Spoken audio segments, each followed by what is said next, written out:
নমস্কার, আমি ডালিয়া। প্রথমেই সকলকে ধন্যবাদ জানাচ্ছি আমার ভিডিওটি দেখার জন্য। আজ আমি আপনাদের দুটো কচুর রেসিপি দেখাচ্ছি। এটা হলো মান কচু। এটাকে আমি প্রথমে গ্রেট করে নিয়েছি। তারপর কড়াই গরম হলে কড়াইতে সর্ষের তেল, কালো জিরে, শুকনো লঙ্কা আর রসুন, কাঁচা লঙ্কা এগুলো দিয়ে ভালো করে ভেজে নিয়েছি। তারপর এতে দিয়েছি গ্রেট করা কচুটা। তো দিয়ে খুব ভালো করে ভেজে নিতে হবে এটাকে।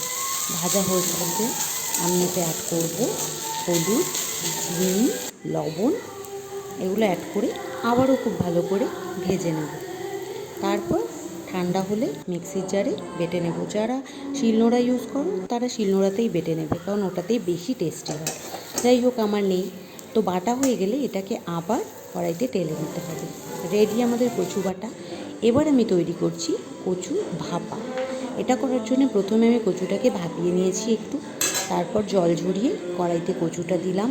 এতে দিলাম সর্ষে বাটা, কালো জিরে, কাঁচা লঙ্কা, হলুদ, লবণ, সামান্য চিনি।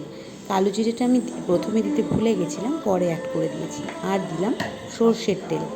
তারপর এগুলোকে খুব ভালো করে মিশিয়ে নিতে হবে, যাতে কোথাও কোনো রকমভাবে মশলাটা জমে না থাকে। আর একটু না হাতটা ধুয়ে জলটা দিয়ে দেবে, কারণ এই রান্নাটা তো পুরো ভাপে হবে, বেশি জলের প্রয়োজন নেই, সামান্য।